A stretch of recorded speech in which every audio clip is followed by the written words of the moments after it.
میری امی اعتکاف بیٹھنا چاہتی ہیں، کیا وہ اپنے بیڈ روم میں جہاں وہ اکیلی ہی ہوتی ہے اسی میں اعتکاف بیٹھ سکتی ہیں؟ وہ چارپائی کھڑی کر دیتی ہیں اور بیڈ نیچے بچھا لیتی ہیں. نیچے بچھانے کی شرط نہیں ہے. کیا یہ ٹھیک ہے؟ کیونکہ میں نے سنا اپنے ہی روم میں تلائی پہ نہیں بیٹھنا چاہیے. اصل بات یہ ہے کہ مسنون اعتکاف تو مسجد میں ہوتا ہے. جیسے ازواج مطہرات نے خیمے لگائے تو مسجد ہی میں گئی. قرآن پاک میں بھی آتا ہے وَأَنْتُمْ عَاكِفُونَ فِي الْمَسَاجِدِ، اور تم اعتکاف کر رہے ہو مسجدوں میں. اس میں مرد اور عورت کی تخصیص نہیں کی گئی. سنت سے یہی چیز ثابت ہے. لیکن اس زمانے کی ظاہر ہے کہ مسجدیں محفوظ تھیں، آج ایسی چیز نہیں ہے. تو جو عورت تمنا کرے اور اس کے آس پاس کوئی مسجد بھی نہ ہو، کوئی راستہ نہ پاتی ہو، تو وہ اپنے ہی بیڈ روم میں کر سکتی ہے. اس میں بیڈ روم کے اندر الگ سے پھر پردہ لگانا شرط نہیں. ہاں اگر ایسا کمرہ ہو کہ جس میں اور لوگ بھی سونے والے ہوں اور آپ بھی ہیں تو آپ ایک کارنر میں ایک اوٹ کر لیں تو بہتر ہے. لیکن اگر اکیلا کمرہ ہے تو خالی ایک کمرے میں بیٹھے رہنے سے کوئی فرق نہیں پڑتا. آپ نیچے سونے کا تکلف نہ کریں، ہو سکتا ہے کہ ڈرافٹ سے آپ کے سر جو ہے وہ ٹھنڈا ہو جائے. آپ اس کے علاوہ بیڈ پہ بھی سو سکتے ہیں. میں نے نیت کی تھی کہ 7 سال اعتکاف بیٹھوں گی، لیکن اس سال میں نے داخلہ لے لی یہاں اور پڑھنے کا بھی ثواب ہے، تو کیا کیا جائے؟ پڑھیں، علم حاصل کرنا فرض ہے، اور اعتکاف جو آپ بعد میں کر سکتی ہیں. پھر یہ ہے کہ انہوں نے اس نیت سے کہ 7 سال اعتکاف بیٹھنے سے حج کا ثواب ہوتا ہے، ایسی کوئی بات نہیں ہے. حج کا ثواب نہیں ہوتا، لیکن چونکہ اب آپ نے نیت کر لی ہے اس لیے اس سال کو چھوڑ کر آئندہ آپ کر لیجیے. پھر اسی طرح یہ ہے کہ اگر ہم نیت کر لیتے ہیں کہ 2-3 سال اعتکاف کریں گے تاکہ اللہ تعالیٰ ہمارا یہ کام کر دیں، کیا اس سے بھی ثواب ملتا ہے یا ثواب اس بدلے میں جو کام اللہ تعالیٰ کر دیتے ہیں اس میں چلا جاتا ہے؟ اصل بات یہ ہے کہ اس طرح کی شرائط رکھنی نہیں چاہیے کہ اگر یہ ہو گیا تو اللہ تعالیٰ میں یہ کروں گی، اسی لیے اسے ناپسندیدہ کہا گیا ہے. آپ ویسے ہی اللہ کی خوشی کے لیے کریں اور اس میں دعائیں مانگے تاکہ آپ کا کام بھی ہو جائے. عورت اکیلی اعتکاف کرے گی، لیکن ایک مرتبہ حضرت ام سلمہ نے حضور صلی اللہ علیہ وسلم کے ساتھ اعتکاف کیا. ساتھ کا مطلب یہ نہیں کہ انہی کے خیمے میں کیا، الگ خیمہ تھا. ساتھ کا مطلب ہے ایک مرتبہ، یعنی جب آپ کر رہے تھے تو انہوں نے بھی کیا. ایک مسجد میں مولوی صاحب اعتکاف کے مسائل بتاتے ہوئے کہہ رہے تھے کہ عورتوں نے اگر جمعہ کا غسل کیا تو ان کا اعتکاف ٹوٹ گیا. نہیں، ایسی بات نہیں ہے. غسل خانہ میں صابن استعمال نہ کریں. ڈھونڈو کہ یہ اس کی کیا مصلحت ہے. اسلام تو سب سے زیادہ طہارت سکھاتا ہے. اگر آپ صابن نہیں استعمال کریں گے تو آپ کو نماز میں کیسے سکون ملے گا کہ آپ پاک ہیں. اب آپ کہیں گے کہ حضور تو صابن نہیں استعمال کرتے تھے، یا اس دور میں صابن نہیں تھا تو مٹی استعمال کی جاتی تھی، اور آج ہمارے گھر ماربل کے ہیں تو مٹی تو وہاں ملتی نہیں کہیں ڈھونڈے کو بھی. اس لیے اگر صابن اس کے آلٹرنیٹ مل گیا ہے تو اسی کو استعمال کر لیں. مسجد میں اعتکاف والا شخص برتن یا کپڑے دھونے کے لیے ہرگز نہ جائے ورنہ اعتکاف ٹوٹ جائے گا، تو ادھر ہی دھو لے. اب یہ ہے کہ مثلاً کوئی غریب شخص ہے، اس کے پاس ایک ہی جوڑا اور شدید گرمی کا موسم ہے اور وہی پہنے 10 دن کیسے گزار سکتا ہے؟ تو اگر آپ اس کو منع کر دیں کہ وہ نہا نہیں سکتا یا کپڑے نہیں دھو سکتا تو یہ درست نہیں. آپ صلی اللہ علیہ وسلم نے بھی سر دھویا تھا اور حضرت عائشہ نے بلکہ آپ کا دھویا تھا، اور آپ کی ازواج مطہرات اعتکاف کے دوران مسجد میں بھی آئی تھی، وہ بھی پیچھے آپ پڑھ چکے ہیں. ایک لڑکی نے اعتکاف رکھا، اعتکاف کیا ہوتا ہے. اعتکاف کرنا یا اعتکاف کی نیت کرنا یا اعتکاف بیٹھنا بھی کہہ سکتے ہیں آپ، لیکن رکھنا نہیں. اور اس دوران حیض شروع ہو گیا، وہ فوراً اعتکاف سے باہر آ گئی. کیا ایسا کرنا درست ہے؟ اس کے سوا کوئی چارہ نہیں، اسے ایسا ہی کرنا پڑے گا. اگر یہ ٹھیک ہے تو کیا اسے قضا دینی پڑے گی؟ جی ہاں، ایک طرح سے وہ نظر ہو جاتی ہے نا کہ اللہ میں اس سال تیری خوشی کے لیے یہ کروں گی. وہ نیت ہو گئی، ایک ارادہ ہو گیا. تو نفل کی جب انسان نیت کر لے تو وَلْيُوفُوا نُذُورَهُمْ، اپنی نیت اور نظر کو پورا کرنا چاہیے. اب کیا کرے؟ یا تو وہ حضور صلی اللہ علیہ وسلم کی طرح شوال میں کر لے یا پھر آئندہ سال کر لے. میں نے ایک کتاب میں پڑھا کہ اسلامی بہنیں 12 مہینے میں جب چاہے نفلی اعتکاف کر سکتی ہیں. اصل آپ صلی اللہ علیہ وسلم کا جو طریقہ تھا وہ رمضان ہی کا تھا، لیکن ایک سال جب رمضان میں نہیں کر سکے تو انہوں نے کیا کیا؟ شوال میں کر لیا. تو مسنون تو یہی چیز ہے. اعتکاف میں کیا ہے کہ جم کر عبادت کرنا، اور آج کے دور میں بڑا ضروری بھی ہے. مثلا میں ایک خاتون سے ملنے کے لیے گئی، بہت نیک اور بہت عالم خاتون ہے. تو میں گئی تو مجھے پتا چلا کہ وہ اعتکاف میں ہے. تو میں نے کہا کہ یہ تو رمضان نہیں ہے. خیر شکر ہے کہ اثر قریب تھی اور اس کے تھوڑی دیر بعد ان کا اعتکاف ختم ہونے والا ہے، آخری اثر کا وقت تھا، ختم ہو گیا. تو میں نے ان سے پوچھا تو انہوں نے یہ مصلحت بتائی کہ اگر میں اعتکاف میں نہیں بیٹھتی تو میں کچھ پڑھ نہیں سکتی، لوگ مجھے نہیں چھوڑتے. تو میں نے اس کا حل یہی نکالا کہ میں یہ کہہ دیتی ہوں کہ میں اعتکاف میں ہوں اور روزہ رکھ لیتی ہوں اور ایک دن یا دن کا کچھ حصہ اعتکاف بیٹھ جاتی ہوں. اور اس دوران وہ کچھ پڑھ رہی تھی. تو میرے خیال میں اگر آپ میں سے کوئی اس طریقے سے فائدہ اٹھانا چاہے تو اٹھا سکتا ہے، پھر لوگ ناراض نہیں ہوں گے. لیکن اگر آپ یہ کہیں کہ وہ کھانا کھا رہے ہیں یا کچھ اور تو لوگ ناراض ہو جاتے ہیں. آپ نے نیک خاتون کا ذکر کیا جو وقت نہ ملنے کی وجہ سے اعتکاف میں بیٹھ جاتی. ان کی حد تک تو درست ہے، لیکن ان کا سب کو بتانا کیا نقصان دہ نہ ہوگا کہ یہ عمل عام نہ ہو جائے؟ پھر اس کے لیے یہ طریقہ درست ہوگا. جی ہاں، اس میں کوئی حرج نہیں. ہمارے ہاں اگر کوئی نیکی عام نہیں ہے تو اس کا مطلب ہے کوئی بھی نہ کرے. اور اعتکاف جو ہے اس کا مطلب ہے جم کر بیٹھ کے عبادت کرنا، اور اس دوران کسی سے بھی انسان گفتگو نہ کرے. تو اس میں کوئی حرج کی بات نہیں ہے اور نہ ہی کوئی ایسا کوئی بدعت ہے. یہ جو بھی شخص کرنا چاہے، یہاں تک کہ احناف کا مطلب ہے امام ابو حنیفہ کے ماننے والے جو ہیں ان کے ہاں تو یہ بھی ہے کہ چند منٹ کا بھی اعتکاف ہو سکتا ہے. میرے والد خود اس طرح کیا کرتے تھے، یعنی کچھ دیر کے لیے. اس میں یہاں تک وہ کہتے ہیں کہ اگر مسجد میں جا کر انسان نیت کر لے کہ نماز کے بعد میں تھوڑی دیر اعتکاف کروں گا تو وہ بھی اس کا اعتکاف ہو جاتا ہے. یعنی اصل جو اعتکاف کا رمضان کے ساتھ تعلق ہے اس میں ہم دیکھتے ہیں کہ آپ صلی اللہ علیہ وسلم نے رمضان ہی میں کیا، شروع میں بھی کیا، درمیان اور آخر میں، اور جب نہیں کر سکے نیت کے باوجود تو شوال میں کر لیا. لیکن اگر کوئی شخص کسی ایک خاص وقت میں ایسا کرنا چاہتا ہے تو ایک نیکی کا کام ہے، اس کو روکنا نہیں چاہیے. کیا دو فرد ایک کمرے کے درمیان پردہ لگا کر اعتکاف کے لیے بیٹھ سکتے ہیں اور وہ مل کر تراویح اور دوسری نفلی عبادت کر سکتے ہیں؟ پردہ لگانے کے تکلف کی ضرورت نہیں، دونوں اپنے اپنے ایک ایک حصہ مخصوص کر لیں اور وہاں پر بیٹھے رہیں اور آپس میں گفتگو نہ کریں. یعنی پردے کی شرط نہیں ہے وہاں. اگر کوئی رمضان کے آخری عشرے میں اعتکاف کی نیت سے مسجد جاتا ہے لیکن 28 رمضان کو واپس آ جاتا ہے اور 2 دن چھوڑ دیتا ہے، اس کے بارے میں کیا حکم ہے؟ کیا وہ 2 دن کا اعتکاف کرنا ہوگا یا کوئی کفارہ دیا جا سکتا ہے؟ آپ دیکھیں کہ جب آپ اس مسنون اعتکاف کا جو نبی صلی اللہ علیہ وسلم کی پیروی میں آپ کرتے ہیں اور رمضان کے آخری عشرے میں کرتے ہیں تو اس کو یوں 28 پہ چھوڑنا نہیں چاہیے. یہ غلط بات ہے، اس کو پورا کرنا چاہیے، کیونکہ یہ بھی ایک طرح کی نظر ہوتی ہے. جب ہم نیت پورے کی کر کے گئے اور توڑ کے پہلے آ گئے تو یہ ایسا ہی ہے کہ جیسے آپ نے 4 رکعت نفل کی نیت باندھی مثلا اور 3 پڑھ کے آپ نے توڑ دی. تو آپ اس صورت میں کیا کریں گے؟ آپ کو دوبارہ پڑھنی چاہیے. اور وہ آیت بھی یاد کر لیں کہ وَلَا تَكُونُوا كَالَّتِي نَقَضَتْ غَزْلَهَا مِن بَعْدِ قُوَّةٍ أَنْكَاثًا. اس عورت کی طرح مت ہو جو اپنا سوت کاٹنے کے بعد اس کو ٹکڑے ٹکڑے کر ڈالتی ہے. تو عبادت شروع کر کے اس کو توڑ پھوڑ دینا، اس کو راستے میں چھوڑ دینا، یہ ناپسندیدہ چیز ہے. جہاں میں درس دینے جاتی ہوں وہاں کچھ لوگوں نے اعتکاف کے بارے میں سوال کیا ہے. نمبر 1، اعتکاف بیٹھنے والی عورت مجبوری کی وجہ سے گھر والوں کو سحری بنا کر دے سکتی ہے؟ بنا لے، اب کیا ہو سکتا ہے. یہ اعتکاف کی نفل عبادت کرے اور گھر والے فرض روزے چھوڑ دیں تو یہ تو نہیں ہو سکتا نا.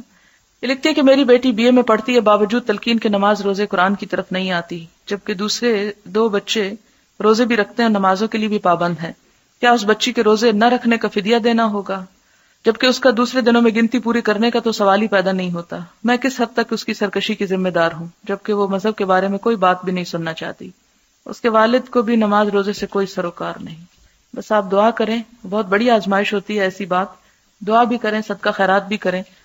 میں بعض اوقات دیکھتی ہوں کہ اللہ تعالیٰ اتنے مہربان ہیں، اتنی محبت کرتے ہیں ہم سے کہ دن میں 1 نماز بھی ہو سکتی تھی 5 دفعہ رکھی، کہ اگر 1 نہیں پڑھی دوسری پڑھ لے انسان، نہیں تو تیسری پڑھ لے، ہو سکتا ہے کہ چوتھی پڑھے تو اس کے دل میں نماز کی محبت پیدا ہو جائے. پھر 1 دن نہیں 2 دن نہیں، مسلسل یہ چیز ہمارے سامنے رکھی کہ دوسرے ہمارے سامنے پڑھتے رہیں. پھر جمعے کا دن رکھا کہ اس میں خاص نماز رکھی، خاص ثواب اور خاص عبادت کا دن رکھا. پھر سال میں رمضان کا مہینہ رکھا، پھر اس میں خاص طور پر آخری عشرہ رکھا اور آخری عشرے میں طاق راتیں رکھی. تو آپ نے دیکھا ہوگا کہ بہت سے لوگ جو سارا سال کچھ نہیں کرتے یا عام دنوں کچھ نہیں کرتے، وہ جمعے کے دن کچھ نہ کچھ کر لیتے ہیں. کچھ جمعے کے دن نہیں کرتے، وہ رمضان میں پلٹ آتے ہیں. کچھ رمضان کے عام دنوں میں نہیں پلٹتے، آخری عشرے میں پلٹ آتے ہیں. کچھ ان دنوں میں نہیں پلٹتے، طاق راتوں میں، 27ویں رات میں.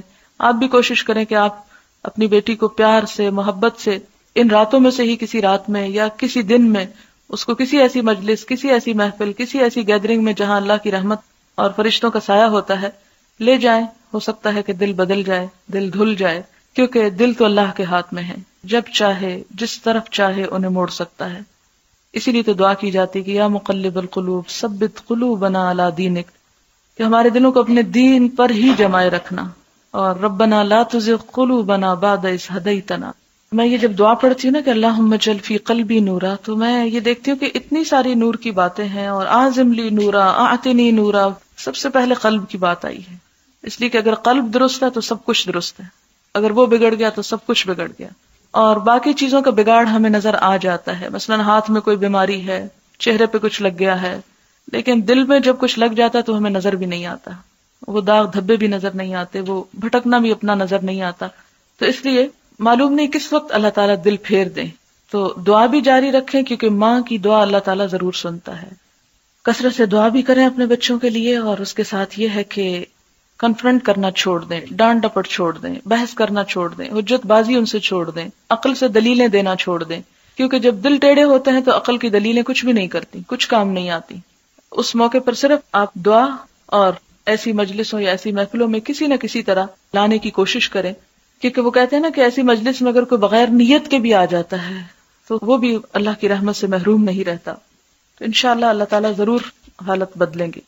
اگر آخری روزے عصر کی نماز سے شام کی نماز تک اعتکاف بیٹھیں تو کیا پھر چاند نظر آنے پر اٹھ جائیں، جیسے اعتکاف میں چاند نظر آنے کے بعد اٹھتے ہیں؟ نہیں، اگر آپ اپنی مرضی سے بیٹھیں تو اپنی مرضی سے اٹھ جائیں، اس میں چاند کی مرضی کی ضرورت نہیں ہے. کئی برس پہلے میں نے رمضان کے شروع میں سوچا کہ اگر اللہ نے توفیق دی تو جتنے دن اس نے چاہے میں اعتکاف کروں گی. اس سال بیمار ہو گئی، پھر سوچا اگلے برس بیماری اور بڑھ گئی، ہر سال گزرتا گیا، اب بھی بیمار ہوں، کیا قضا دینی ہوگی؟ نہیں، آپ نے چونکہ شروع نہیں کیا اس لیے قضا نہیں دینی ہوگی. اللہ تعالیٰ سے دعا کرتی رہیں. بچوں کو باتوں باتوں میں اللہ کی طرف راغب کرنے اور محبت کرنے کے متعلق آپ نے جو مثال دی وہ اچھی لگی. واقعی اگر مائیں ایسا کرنے لگیں تو کم از کم آنے والی ہماری نسل ہماری طرح سنی سنائی باتوں کو دین سمجھنے کی بجائے حقیقی اسلام کو آسانی سے سمجھنے لگے. اپنے بچے کی ایک بات بتانا چاہوں گی اگر آپ کو اچھی لگے. میں نے اپنے بیٹے کو بتایا کہ اللہ تعالیٰ اور محمد صلی اللہ علیہ وسلم کو بچوں سے بہت پیار ہے. اللہ تعالیٰ چاہتا ہے کہ تمام بچے پیارے پیارے کام کریں اور جنت میں جائیں، اور جنت اتنا بڑا اور خوبصورت پارک ہے کہ ڈزنی لینڈ اس کے مقابلے میں کچھ بھی نہیں. اسی طرح یہ کہ جب ہم چاہیں کہ ہمارا کوئی کام ہو جائے تو نفل پڑھ کر دعا کرنی چاہیے، اللہ تعالیٰ قبول کرتے ہیں اور ہمیں انعام بھی دیتے ہیں. بچہ لان میں کھیل رہا تھا، اس کو پانی میں ڈوبا ہوا ایک چیونٹا ملا، بظاہر بالکل مرا ہوا تھا. بچے کی محبت تھی، اس نے چیونٹے کو دھوپ میں رکھا اور نوافل شروع کر دیے. جب 6 نفل پڑھ چکا تو دیکھا کہ چیونٹا حرکت کر رہا ہے، تھوڑی دیر میں چلتا ہوا غائب ہو گیا. اس خوشی نے اس کو 5 وقت کا نمازی بنا دیا ہے.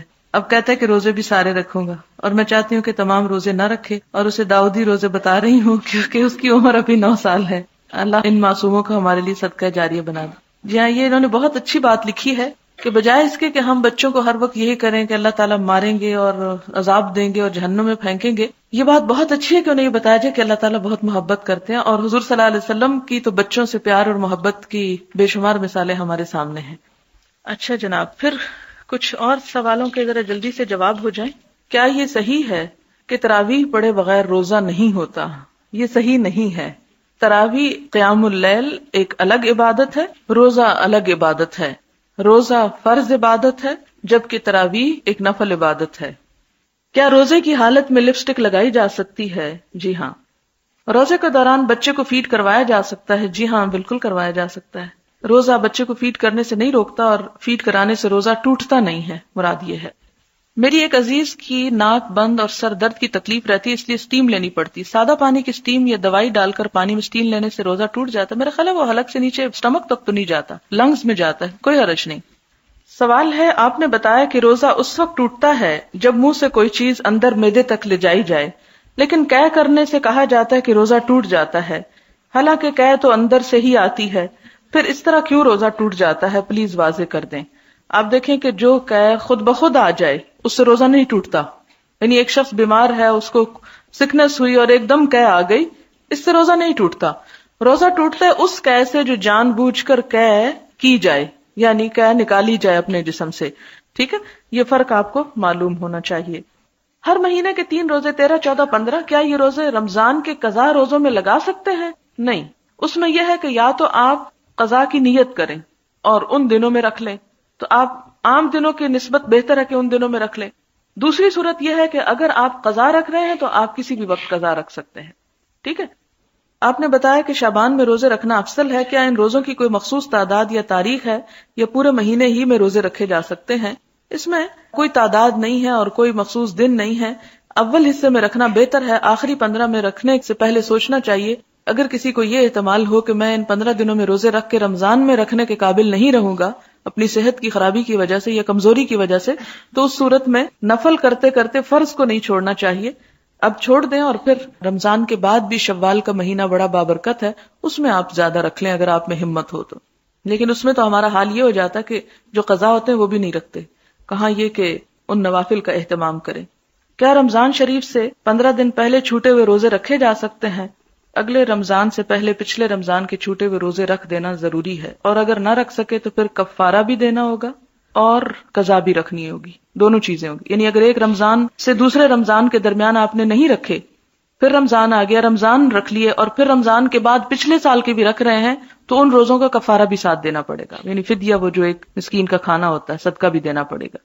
15 شعبان کے بعد قضا روزے رکھے جا سکتے ہیں، لیکن اس بات کا یقین کر لینا چاہیے کہ کہیں ایسا نہ ہو کہ ان روزوں سے کوئی ایسی کمزوری یا بیماری آپ کو، کیونکہ ہر ایک کا وجود مختلف ہوتا ہے، ایسی بیماری لاحق ہو جائے یا ایسی کمزوری ہو کہ آپ فرض روزے چھوڑ دیں تو پھر نہ رکھیں، پھر آپ رمضان کے بعد ہی رکھیں.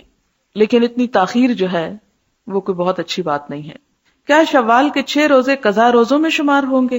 نہیں، قضا روزوں کے لیے نیت کا ہونا ضروری ہے. اگر آپ نے شوال میں روزے رکھے اور اس نیت سے رکھے کہ آپ رمضان کی قضا رکھ رہی ہیں تو پھر آپ کے وہ قضا ہوں گے، شوال کے نہیں ہوں گے. لیکن اگر آپ نے نیت یہ نہیں کی اور نفلی روزوں کو اب آپ فرضی میں بدلنا چاہتی ہیں تو ایسا نہیں ہو سکتا. شوال کے 6 روزے رکھنے کے لیے کیا یہ شرط درست ہے کہ 2 شوال کو روزہ رکھنا ضروری ہے؟ نہیں، کوئی شرط نہیں ہے، جب چاہیں رکھ سکتے ہیں. بخاری کے اینڈ میں جو حاشیہ میں تفسیر لکھی ہے اور مختلف آراء لکھی ہوئی ہیں، وہ کس نے لکھی؟ وہ جو ہے اس کتاب کا ترجمہ کرنے والے نے لکھی ہے. کیا امام بخاری نے خود یہ تفسیر لکھی ہے یا بعد میں لکھی گئی؟ امام بخاری نے خود نہیں لکھی، بعد میں لکھی گئی ہے اور اس شخص نے اپنے ذہن کے مطابق لکھی ہے. لہذا ہمارے لیے اصل چیز جو ہے وہ اوپر کا ٹیکسٹ ہے، نہ کہ یہ نیچے کی شرح. کیا حدیث کی کلاس میں نیند سے چھٹکارے کے لیے سننے کے ساتھ ساتھ تسبیح کی جا سکتی ہے؟ کیونکہ رسول اللہ صلی اللہ علیہ وسلم کی محفل اس لیے گمان ہو کہ کہیں خلاف ادب نہ ہو. اس میں آپ دیکھیں کہ میرا خیال ہے تسبیح کرنے سے آپ کو اور نیند آ سکتی ہے اور تسبیح سے دھیان بھی آپ کا دوسری طرف بٹ جائے گا، پوری کنسنٹریشن نہیں ہوتی. کیونکہ جب انسان ایک ہی وقت میں سننا اور بولنا شروع کر دے تو اس کی توجہ پھر بولنے پہ زیادہ ہو جاتی، سننے پہ آٹومیٹیکلی لوز ہو جاتی. لہٰذا علم حاصل کرنے کے لیے غور سے سننا ضروری ہے. اور نیند انسانی بشری تقاضا ہے، آ ہی جاتی ہے، کوئی بات نہیں. کل مجھے بھی بہت آ رہی تھی. تو اس میں یہ ہے کہ ایسی صورت میں آپ اپنا پہلو بدل لیں. پہلو بدلنے سے مراد یہ ہے کہ آپ ایک تو الرٹ ہو کے بیٹھیں اور تھوڑا سا اپنے بازو کو نیچے ہی ایسے اسٹریچ کر لیں، ٹانگوں تھوڑا اسٹریچ کر لیں، جس کی وجہ سے آپ کی وہ جو سستی کی کیفیت ہے وہ دور ہو جائے گی. لیکن جتنا حدود میں، لمٹس میں سمٹ کے آپ اپنے آپ کو جگا سکیں وہ جگا لیں، تسبیح نہ پڑھیں. بعض اوقات بہت سارے سوالات صرف کامن سینس والے ہوتے ہیں اور لوگ ان کو پھر بھی پوچھ لیتے ہیں. یہ ان لڑکیوں کا قصور نہیں، یہ تو ہمارے گھروں اور معاشرے کا قصور ہے. یہ بیچاریاں BA MA تو کر چکی لیکن ان کو گھروں میں تربیت ہی ایسی نہ دی گئی کہ وہ اپنے دماغ سے کچھ سوچ لیں. یہ بیچاریاں تو گھر والوں کی ڈانٹ کھا کر ہر بات پر چپ رہ جاتی ہیں. ان کی رائے کو تو بہت حقیر سمجھا جاتا ہے، یعنی گھروں میں.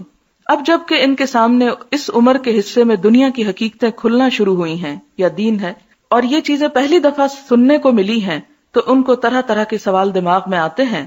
اب اگر یہ اپنے دل و دماغ کے اٹھائے ہوئے سوال یہاں نہ پوچھیں تو کہاں جائیں، کیونکہ گھر میں تو کوئی صحیح جواب دینے والا نہیں. ابھی تو ان کو بہت سارا مطالعہ کرنے میں بہت وقت لگے گا.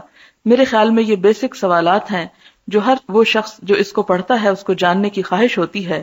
میرے خیال میں ابھی بہت کم وقت یہ پڑھتے ہوئے گزرا ہے.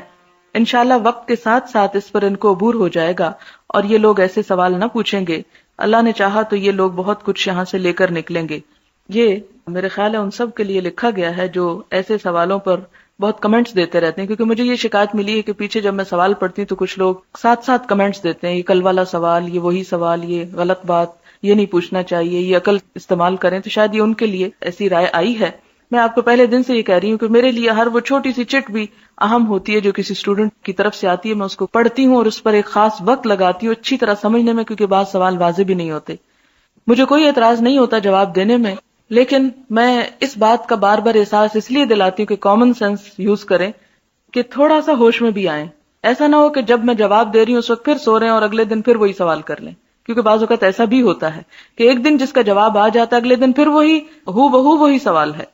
دوسری بات یہ ہے کہ بہت سے ایسے لوگ بھی پیچھے موجود ہیں جن کو ان سوالوں کے جواب آتے ہوتے ہیں. ان کو میں یہ مشورہ دوں گی کہ جب میں سوال کا جواب دیتی ہوں تو وہ یہ دیکھ لیا کریں، ریپیٹ کر لیا کریں کہ ان کو جو جواب آتا ہے کیا یہ اسی جواب کے مطابق ہے یا فرق ہے. کیونکہ ہو سکتا ہے کہ بعض اوقات وہ دلیل آپ کے پاس نہ ہو جو یہاں سے شاید نئی دلیل آپ کو مل جائے. اور بعض اوقات یہ ہوتا ہے کہ ایک سوال کو ٹیکل کس طرح کرنا ہے، کیونکہ جو لوگ یہاں سیکھنے کو آ رہے ہیں انشاءاللہ معاشرے میں جا کے وہ ان چیزوں کو سکھائیں گے. تو خواہ آپ کو جواب آتا ہو، آپ بجائے اس کے کہ کمنٹس پاس کریں، دوسروں کو بھی ڈسٹرب کریں، آپ خاموشی سے سنیں، سننے والے بنیں اور سن کر وہ باتیں اچھے طریقے سے دوسروں کو بھی بتائیں. لکھا ہے نسخہ کیمیا. مجھے بھی لیکچر کے دوران غنودگی شروع ہوئی تو سمجھ نہیں آ رہا تھا کس طرح کنٹرول کروں. اب اللہ تعالیٰ کی توفیق سے لکھنا شروع کر دیا تو نیند اور غنودگی کا غلبہ ختم ہو گیا.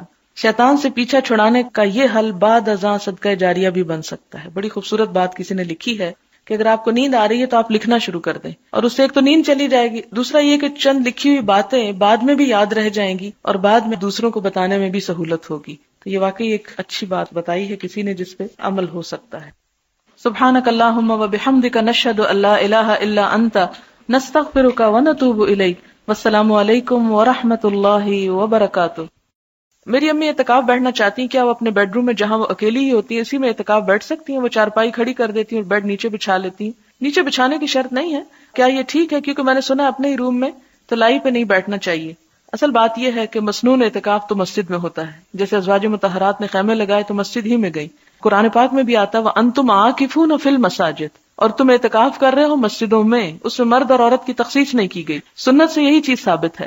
لیکن اس زمانے کی ظاہر ہے کہ مسجدیں محفوظ تھیں، آج ایسی چیز نہیں ہے. تو جو عورت تمنا کرے اور اس کے آس پاس کوئی مسجد بھی نہ ہو، کوئی راستہ نہ پاتی ہو، تو وہ اپنے ہی بیڈ روم میں کر سکتی ہے. اس میں بیڈ روم کے اندر الگ سے پھر پردہ لگانا شرط نہیں. ہاں اگر ایسا کمرہ ہو کہ جس میں اور لوگ بھی سونے والے ہوں اور آپ بھی ہیں تو آپ ایک کارنر میں ایک اوٹ کر لیں تو بہتر ہے. لیکن اگر اکیلا کمرہ ہے تو خالی ایک کمرے میں بیٹھے رہنے سے کوئی فرق نہیں پڑتا. آپ نیچے سونے کا تکلف نہ کریں، ہو سکتا ہے کہ ڈرافٹ سے آپ کے سر جو ہے وہ ٹھنڈا ہو جائے. آپ اس کے علاوہ بیڈ پہ بھی سو سکتے ہیں. میں نے نیت کی تھی کہ 7 سال اعتکاف بیٹھوں گی، لیکن اس سال میں نے داخلہ لے لی یہاں اور پڑھنے کا بھی ثواب ہے، تو کیا کیا جائے؟ پڑھیں، علم حاصل کرنا فرض ہے، اور اعتکاف جو آپ بعد میں کر سکتی ہیں. پھر یہ ہے کہ انہوں نے اس نیت سے کہ 7 سال اعتکاف بیٹھنے سے حج کا ثواب ہوتا ہے، ایسی کوئی بات نہیں ہے. حج کا ثواب نہیں ہوتا، لیکن چونکہ اب آپ نے نیت کر لی ہے اس لیے اس سال کو چھوڑ کر آئندہ آپ کر لیجیے. پھر اسی طرح یہ ہے کہ اگر ہم نیت کر لیتے ہیں کہ 2-3 سال اعتکاف کریں گے تاکہ اللہ تعالیٰ ہمارا یہ کام کر دیں، کیا اس سے بھی ثواب ملتا ہے یا ثواب اس بدلے میں جو کام اللہ تعالیٰ کر دیتے ہیں اس میں چلا جاتا ہے؟ اصل بات یہ ہے کہ اس طرح کی شرائط رکھنی نہیں چاہیے کہ اگر یہ ہو گیا تو اللہ تعالیٰ میں یہ کروں گی، اسی لیے اسے ناپسندیدہ کہا گیا ہے. آپ ویسے ہی اللہ کی خوشی کے لیے کریں اور اس میں دعائیں مانگے تاکہ آپ کا کام بھی ہو جائے. عورت اکیلی اعتکاف کرے گی، لیکن ایک مرتبہ حضرت ام سلمہ نے حضور صلی اللہ علیہ وسلم کے ساتھ اعتکاف کیا. ساتھ کا مطلب یہ نہیں کہ انہی کے خیمے میں کیا، الگ خیمہ تھا. ساتھ کا مطلب ہے ایک مرتبہ، یعنی جب آپ کر رہے تھے تو انہوں نے بھی کیا. ایک مسجد میں مولوی صاحب اعتکاف کے مسائل بتاتے ہوئے کہہ رہے تھے کہ عورتوں نے اگر جمعہ کا غسل کیا تو ان کا اعتکاف ٹوٹ گیا. نہیں، ایسی بات نہیں ہے. غسل خانہ میں صابن استعمال نہ کریں. ڈھونڈو کہ یہ اس کی کیا مصلحت ہے. اسلام تو سب سے زیادہ طہارت سکھاتا ہے. اگر آپ صابن نہیں استعمال کریں گے تو آپ کو نماز میں کیسے سکون ملے گا کہ آپ پاک ہیں. اب آپ کہیں گے کہ حضور تو صابن نہیں استعمال کرتے تھے، یا اس دور میں صابن نہیں تھا تو مٹی استعمال کی جاتی تھی، اور آج ہمارے گھر ماربل کے ہیں تو مٹی تو وہاں ملتی نہیں کہیں ڈھونڈے کو بھی. اس لیے اگر صابن اس کے آلٹرنیٹ مل گیا ہے تو اسی کو استعمال کر لے. مسجد میں اعتکاف والا شخص برتن یا کپڑے دھونے کے لیے ہرگز نہ جائے ورنہ اعتکاف ٹوٹ جائے گا، تو ادھر ہی دھو لے. اب یہ ہے کہ مثلاً کوئی غریب شخص ہے، اس کے پاس ایک ہی جوڑا اور شدید گرمی کا موسم ہے اور وہی پہنے 10 دن کیسے گزار سکتا ہے؟ تو اگر آپ اس کو منع کر دیں کہ وہ نہا نہیں سکتا یا کپڑے نہیں دھو سکتا تو یہ درست نہیں. آپ صلی اللہ علیہ وسلم نے بھی سر دھویا تھا اور حضرت عائشہ نے بلکہ آپ کا دھویا تھا، اور آپ کی ازواج مطہرات اعتکاف کے دوران مسجد میں بھی آئی تھی، وہ بھی پیچھے آپ پڑھ چکے ہیں. ایک لڑکی نے اعتکاف رکھا، اعتکاف کیا ہوتا ہے. اعتکاف کرنا یا اعتکاف کی نیت کرنا یا اعتکاف بیٹھنا بھی کہہ سکتے ہیں آپ، لیکن رکھنا نہیں. اور اس دوران حیض شروع ہو گیا، وہ فوراً اعتکاف سے باہر آ گئی. کیا ایسا کرنا درست ہے؟ اس کے سوا کوئی چارہ نہیں، اسے ایسا ہی کرنا پڑے گا. اگر یہ ٹھیک ہے تو کیا اسے قضا دینی پڑے گی؟ جی ہاں، ایک طرح سے وہ نظر ہو جاتی ہے نا کہ اللہ میں اس سال تیری خوشی کے لیے یہ کروں گی. وہ نیت ہو گئی، ایک ارادہ ہو گیا. تو نفل کی جب انسان نیت کر لے تو وَلْيُوفُوا نُذُورَهُمْ، اپنی نیت اور نظر کو پورا کرنا چاہیے. اب کیا کرے؟ یا تو وہ حضور صلی اللہ علیہ وسلم کی طرح شوال میں کر لے یا پھر آئندہ سال کر لے. میں نے ایک کتاب میں پڑھا کہ اسلامی بہنیں 12 مہینے میں جب چاہے نفلی اعتکاف کر سکتی ہیں. اصل آپ صلی اللہ علیہ وسلم کا جو طریقہ تھا وہ رمضان ہی کا تھا، لیکن ایک سال جب رمضان میں نہیں کر سکے تو انہوں نے کیا کیا؟ شوال میں کر لیا. تو مسنون تو یہی چیز ہے. اعتکاف میں کیا ہے کہ جم کر عبادت کرنا، اور آج کے دور میں بڑا ضروری بھی ہے. مثلاً میں ایک خاتون سے ملنے کے لیے گئی، بہت نیک اور بہت عالم خاتون ہے. تو میں گئی تو مجھے پتا چلا کہ وہ اعتکاف میں ہے. تو میں نے کہا کہ یہ تو رمضان نہیں ہے. خیر شکر ہے کہ عصر قریب تھی اور اس کے تھوڑی دیر بعد ان کا اعتکاف ختم ہونے والا ہے، آخری عصر کا وقت تھا، ختم ہو گیا. تو میں نے ان سے پوچھا، انہوں نے یہ مصلحت بتائی کہ اگر میں اعتکاف میں نہیں بیٹھتی تو میں کچھ پڑھ نہیں سکتی، لوگ مجھے نہیں چھوڑتے. تو میں نے اس کا حل یہی نکالا کہ میں یہ کہہ دیتی ہوں کہ میں اعتکاف میں ہوں اور روزہ رکھ لیتی ہوں، اور ایک دن یا دن کا کچھ حصہ اعتکاف بیٹھ جاتی ہوں، اور اس دوران وہ کچھ پڑھ رہی تھی. تو میرے خیال میں اگر آپ میں سے کوئی اس طریقے سے فائدہ اٹھانا چاہے تو اٹھا سکتا ہے، پھر لوگ ناراض نہیں ہوں گے. لیکن اگر آپ یہ کہیں کہ وہ کھانا کھا رہے ہیں یا کچھ اور تو لوگ ناراض ہو جاتے ہیں. آپ نے نیک خاتون کا ذکر کیا جو وقت نہ ملنے کی وجہ سے اعتکاف میں بیٹھ جاتی. ان کی حد تک تو درست ہے، لیکن ان کا سب کو بتانا کیا نقصان دہ نہ ہوگا کہ یہ عمل عام نہ ہو جائے؟ پھر اس کے لیے یہ طریقہ درست ہوگا؟ جی ہاں، اس میں کوئی حرج نہیں. ہمارے ہاں اگر کوئی نیکی عام نہیں ہے تو اس کا مطلب ہے کوئی بھی نہ کرے. اور اعتکاف جو ہے اس کا مطلب ہے جم کر بیٹھ کے عبادت کرنا، اور اس دوران کسی سے بھی انسان گفتگو نہ کرے. تو اس میں کوئی حرج کی بات نہیں ہے، اور نہ ہی کوئی ایسا کوئی بدعت ہے. یہ جو بھی شخص کرنا چاہے. یہاں تک کہ احناف کا مطلب ہے امام ابو حنیفہ کے ماننے والے جو ہیں ان کے ہاں تو یہ بھی ہے کہ چند منٹ کا بھی اعتکاف ہو سکتا ہے. میرے والد خود اس طرح کیا کرتے تھے، یعنی کچھ دیر کے لیے. اس میں یہاں تک وہ کہتے ہیں کہ اگر مسجد میں جا کر انسان نیت کر لے کہ نماز کے بعد میں تھوڑی دیر اعتکاف کروں گا تو وہ اس کا اعتکاف ہو جاتا ہے. یعنی اصل جو اعتکاف کا رمضان کے ساتھ تعلق ہے اس میں ہم دیکھتے ہیں کہ آپ صلی اللہ علیہ وسلم نے رمضان ہی میں کیا، شروع میں بھی کیا، درمیان اور آخر میں، اور جب نہیں کر سکے نیت کے باوجود تو شوال میں کر لیا. لیکن اگر کوئی شخص کسی ایک خاص وقت میں ایسا کرنا چاہتا ہے تو ایک نیکی کا کام ہے، اس کو روکنا نہیں چاہیے. کیا دو فرد ایک کمرے کے درمیان پردہ لگا کر اعتکاف کے لیے بیٹھ سکتے ہیں اور وہ مل کر تراویح اور دوسری نفلی عبادت کر سکتے ہیں؟ پردہ لگانے کے تکلف کی ضرورت نہیں، دونوں اپنے اپنے ایک ایک حصہ مخصوص کر لیں اور وہاں پر بیٹھے رہیں اور آپس میں گفتگو نہ کریں. یعنی پردے کی شرط نہیں ہے وہاں. اگر کوئی رمضان کے آخری عشرے میں اعتکاف کی نیت سے مسجد جاتا ہے لیکن 28 رمضان کو واپس آ جاتا ہے اور 2 دن چھوڑ دیتا ہے، اس کے بارے میں کیا حکم ہے؟ کیا وہ 2 دن کا اعتکاف کرنا ہوگا یا کوئی کفارہ دیا جا سکتا ہے؟ آپ دیکھیں کہ جب آپ اس مسنون اعتکاف کا جو نبی صلی اللہ علیہ وسلم کی پیروی میں آپ کرتے ہیں اور رمضان کے آخری عشرے میں کرتے ہیں تو اس کو یوں 28 پہ چھوڑنا نہیں چاہیے. یہ غلط بات ہے، اس کو پورا کرنا چاہیے، کیونکہ یہ بھی ایک طرح کی نظر ہوتی ہے. جب ہم نیت پورے کی کر کے گئے اور توڑ کے پہلے آ گئے تو یہ ایسا ہی ہے کہ جیسے آپ نے 4 رکعت نفل کی نیت باندھی مثلا اور 3 پڑھ کے آپ نے توڑ دی. تو آپ اس صورت میں کیا کریں گے؟ آپ کو دوبارہ پڑھنی چاہیے. اور وہ آیت بھی یاد کر لیں کہ وَلَا تَكُونُوا كَالَّتِي نَقَضَتْ غَزْلَهَا مِن بَعْدِ قُوَّةٍ أَنْكَاثًا. اس عورت کی طرح مت ہو جو اپنا سوت کاٹنے کے بعد اس کو ٹکڑے ٹکڑے کر ڈالتی ہے. تو عبادت شروع کر کے اس کو توڑ پھوڑ دینا، اس کو راستے میں چھوڑ دینا، یہ ناپسندیدہ چیز ہے. جہاں میں درس دینے جاتی ہوں وہاں کچھ لوگوں نے اعتکاف کے بارے میں سوال کیا ہے. نمبر 1، اعتکاف بیٹھنے والی عورت مجبوری کی وجہ سے گھر والوں کو سحری بنا کر دے سکتی ہے؟ بنا لے، اب کیا ہو سکتا ہے. یہ اعتکاف کی نفل عبادت کرے اور گھر والے فرض روزے چھوڑ دیں تو یہ تو نہیں ہو سکتا نا. یہ لکھتی ہے کہ میری بیٹی BA میں پڑھتی ہے، باوجود تلقین کے نماز روزے قرآن کی طرف نہیں آتی، جبکہ دوسرے 2 بچے روزے بھی رکھتے ہیں اور نمازوں کے لیے بھی پابند ہیں. کیا اس بچی کے روزے نہ رکھنے کا فدیہ دینا ہوگا؟ جبکہ اس کا دوسرے دنوں میں گنتی پوری کرنے کا تو سوال ہی پیدا نہیں ہوتا. میں کس حد تک اس کی سرکشی کی ذمہ دار ہوں جبکہ وہ مذہب کے بارے میں کوئی بات بھی نہیں سننا چاہتی. اس کے والد کو بھی نماز روزے سے کوئی سروکار نہیں. بس آپ دعا کریں، بہت بڑی آزمائش ہوتی ہے ایسی بات. دعا بھی کریں، صدقہ خیرات بھی کریں. میں بعض اوقات دیکھتی ہوں کہ اللہ تعالیٰ اتنے مہربان ہیں، اتنی محبت کرتے ہیں ہم سے کہ دن میں 1 نماز بھی ہو سکتی تھی 5 دفعہ رکھی کہ اگر 1 نہیں پڑھی دوسری پڑھ لے انسان، نہیں تو تیسری پڑھ لے، ہو سکتا ہے کہ چوتھی پڑھے تو اس کے دل میں نماز کی محبت پیدا ہو جائے. پھر 1 دن نہیں 2 دن نہیں، مسلسل یہ چیز ہمارے سامنے رکھی کہ دوسرے ہمارے سامنے پڑھتے رہیں. پھر جمعے کا دن رکھا کہ اس میں خاص نماز رکھی، خاص ثواب اور خاص عبادت کا دن رکھا. پھر سال میں رمضان کا مہینہ رکھا، پھر اس میں خاص طور پر آخری عشرہ رکھا اور آخری عشرے میں تاک راتیں رکھی. تو آپ نے دیکھا ہوگا کہ بہت سے لوگ جو سارا سال کچھ نہیں کرتے یا عام دنوں کچھ نہیں کرتے، وہ جمعے کے دن کچھ نہ کچھ کر لیتے ہیں. کچھ جمعے کے دن نہیں کرتے، وہ رمضان میں پلٹ آتے ہیں. کچھ رمضان کے عام دنوں میں نہیں پلٹتے، آخری عشرے میں پلٹ آتے ہیں. کچھ ان دنوں میں نہیں پلٹتے، تاک راتوں میں، 27ویں رات میں. آپ بھی کوشش کریں کہ آپ اپنی بیٹی کو پیار سے، محبت سے ان راتوں میں سے ہی کسی رات میں یا کسی دن میں اس کو کسی ایسی مجلس، کسی ایسی محفل، کسی ایسی گیدرنگ میں جہاں اللہ کی رحمت اور فرشتوں کا سایہ ہوتا ہے لے جائیں. ہو سکتا ہے کہ دل بدل جائے، دل دھل جائے، کیونکہ دل تو اللہ کے ہاتھ میں ہے، جب چاہے جس طرف چاہے انہیں موڑ سکتا ہے. اسی لیے تو دعا کی جاتی کہ یا مقلب القلوب ثبت قلوبنا علی دینک، کہ ہمارے دلوں کو اپنے دین پر ہی جمائے رکھنا. اور ربنا لا تزغ قلوبنا بعد اذ ہدیتنا.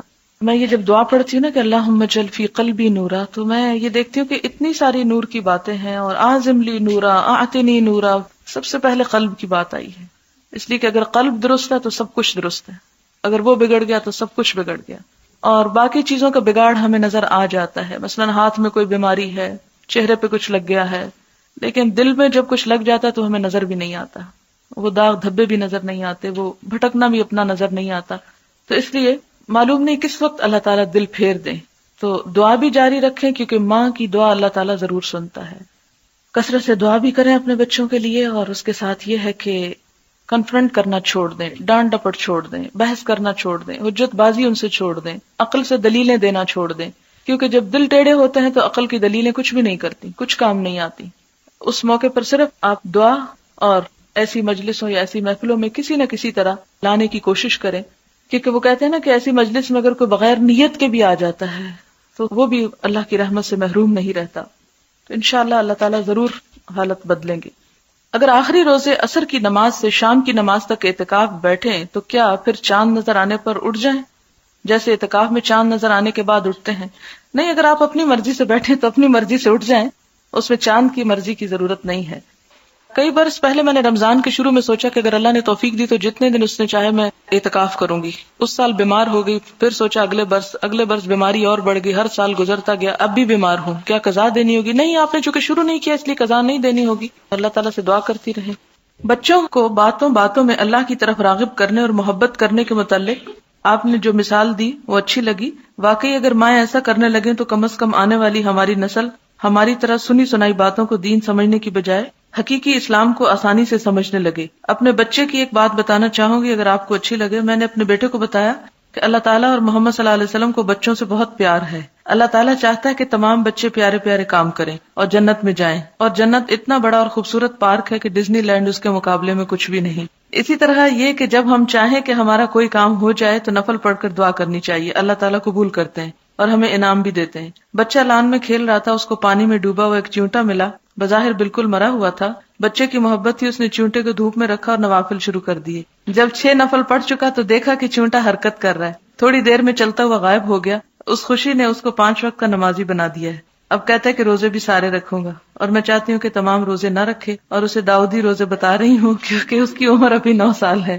اللہ ان معصوموں کو ہمارے لیے صدقہ جاریہ بنا دے. جی ہاں، یہ انہوں نے بہت اچھی بات لکھی ہے کہ بجائے اس کے کہ ہم بچوں کو ہر وقت یہی کریں کہ اللہ تعالیٰ ماریں گے اور عذاب دیں گے اور جہنم میں پھینکیں گے، یہ بات بہت اچھی ہے کہ انہیں یہ بتایا جائے کہ اللہ تعالیٰ بہت محبت کرتے ہیں، اور حضور صلی اللہ علیہ وسلم کی تو بچوں سے پیار اور محبت کی بے شمار مثالیں ہمارے سامنے ہیں. اچھا جناب، پھر کچھ اور سوالوں کے ذرا جلدی سے جواب ہو جائیں. کیا یہ صحیح ہے کہ تراویح پڑھے بغیر روزہ نہیں ہوتا؟ یہ صحیح نہیں ہے. تراویح قیام اللیل ایک الگ عبادت ہے، روزہ الگ عبادت ہے. روزہ فرض عبادت ہے جبکہ تراویح ایک نفل عبادت ہے. کیا روزے کی حالت میں لپسٹک لگائی جا سکتی ہے؟ جی ہاں. روزے کے دوران بچے کو فیڈ کروایا جا سکتا ہے؟ جی ہاں، بالکل کروایا جا سکتا ہے. روزہ بچے کو فیڈ کرنے سے نہیں روکتا، اور فیڈ کرانے سے روزہ ٹوٹتا نہیں ہے، مراد یہ ہے. میری ایک عزیز کی ناک بند اور سر درد کی تکلیف رہتی ہے، اس لیے سٹیم لینی پڑتی. سادہ پانی کی سٹیم یا دوائی ڈال کر پانی میں سٹیم لینے سے روزہ ٹوٹ جاتا ہے؟ میرا خیال ہے وہ حلق سے نیچے اسٹمک تک تو نہیں جاتا، لنگز میں جاتا ہے، کوئی حرج نہیں. سوال ہے، آپ نے بتایا کہ روزہ اس وقت ٹوٹتا ہے جب منہ سے کوئی چیز اندر معدے تک لے جائی جائے، لیکن قے کرنے سے کہا جاتا ہے کہ روزہ ٹوٹ جاتا ہے، حالانکہ قے تو اندر سے ہی آتی ہے. پھر اس طرح کیوں روزہ ٹوٹ جاتا ہے؟ پلیز واضح کر دیں. آپ دیکھیں کہ جو قے خود بخود آ جائے اس سے روزہ نہیں ٹوٹتا. یعنی ایک شخص بیمار ہے، اس کو سکنس ہوئی اور ایک دم قے آ گئی، اس سے روزہ نہیں ٹوٹتا. روزہ ٹوٹتا ہے اس قے سے جو جان بوجھ کر قے کی جائے، یعنی قے نکالی جائے اپنے جسم سے. ٹھیک ہے، یہ فرق آپ کو معلوم ہونا چاہیے. ہر مہینے کے 3 روزے 13، 14، 15، کیا یہ روزے رمضان کے قضا روزوں میں لگا سکتے ہیں؟ نہیں. اس میں یہ ہے کہ یا تو آپ قضا کی نیت کریں اور ان دنوں میں رکھ لیں، تو آپ عام دنوں کی نسبت بہتر ہے کہ ان دنوں میں رکھ لیں. دوسری صورت یہ ہے کہ اگر آپ قضا رکھ رہے ہیں تو آپ کسی بھی وقت قضا رکھ سکتے ہیں. ٹھیک ہے. آپ نے بتایا کہ شعبان میں روزے رکھنا افضل ہے. کیا ان روزوں کی کوئی مخصوص تعداد یا تاریخ ہے یا پورے مہینے ہی میں روزے رکھے جا سکتے ہیں؟ اس میں کوئی تعداد نہیں ہے اور کوئی مخصوص دن نہیں ہے. اول حصے میں رکھنا بہتر ہے، آخری 15 میں رکھنے سے پہلے سوچنا چاہیے. اگر کسی کو یہ احتمال ہو کہ میں ان 15 دنوں میں روزے رکھ کے رمضان میں رکھنے کے قابل نہیں رہوں گا اپنی صحت کی خرابی کی وجہ سے یا کمزوری کی وجہ سے، تو اس صورت میں نفل کرتے کرتے فرض کو نہیں چھوڑنا چاہیے. اب چھوڑ دیں، اور پھر رمضان کے بعد بھی شوال کا مہینہ بڑا بابرکت ہے، اس میں آپ زیادہ رکھ لیں اگر آپ میں ہمت ہو تو. لیکن اس میں تو ہمارا حال یہ ہو جاتا کہ جو قضا ہوتے ہیں وہ بھی نہیں رکھتے، کہاں یہ کہ ان نوافل کا اہتمام کریں. کیا رمضان شریف سے 15 دن پہلے چھوٹے ہوئے روزے رکھے جا سکتے ہیں؟ اگلے رمضان سے پہلے پچھلے رمضان کے چھوٹے ہوئے روزے رکھ دینا ضروری ہے، اور اگر نہ رکھ سکے تو پھر کفارہ بھی دینا ہوگا اور قضا بھی رکھنی ہوگی، دونوں چیزیں ہوگی. یعنی اگر ایک رمضان سے دوسرے رمضان کے درمیان آپ نے نہیں رکھے، پھر رمضان آ گیا، رمضان رکھ لیے، اور پھر رمضان کے بعد پچھلے سال کے بھی رکھ رہے ہیں، تو ان روزوں کا کفارہ بھی ساتھ دینا پڑے گا. یعنی فدیہ، وہ جو ایک مسکین کا کھانا ہوتا ہے، صدقہ بھی دینا پڑے گا. 15 شعبان کے بعد قضا روزے رکھے جا سکتے ہیں، لیکن اس بات کا یقین کر لینا چاہیے کہ کہیں ایسا نہ ہو کہ ان روزوں سے کوئی ایسی کمزوری یا بیماری آپ کو، کیونکہ ہر ایک کا وجود مختلف ہوتا ہے، ایسی بیماری لاحق ہو جائے یا ایسی کمزوری ہو کہ آپ فرض روزے چھوڑ دیں، تو پھر نہ رکھیں، پھر آپ رمضان کے بعد ہی رکھیں. لیکن اتنی تاخیر جو ہے وہ کوئی بہت اچھی بات نہیں ہے. کیا شوال کے 6 روزے قضا روزوں میں شمار ہوں گے؟ نہیں، قضا روزوں کے لیے نیت کا ہونا ضروری ہے. اگر آپ نے شوال میں روزے رکھے اور اس نیت سے رکھے کہ آپ رمضان کی قضا رکھ رہی ہیں، تو پھر آپ کے وہ قضا ہوں گے، شوال کے نہیں ہوں گے. لیکن اگر آپ نے نیت یہ نہیں کی اور نفلی روزوں کو اب آپ فرضی میں بدلنا چاہتی ہیں، تو ایسا نہیں ہو سکتا. شوال کے 6 روزے رکھنے کے لیے کیا یہ شرط درست ہے کہ 2 شوال کو روزہ رکھنا ضروری ہے؟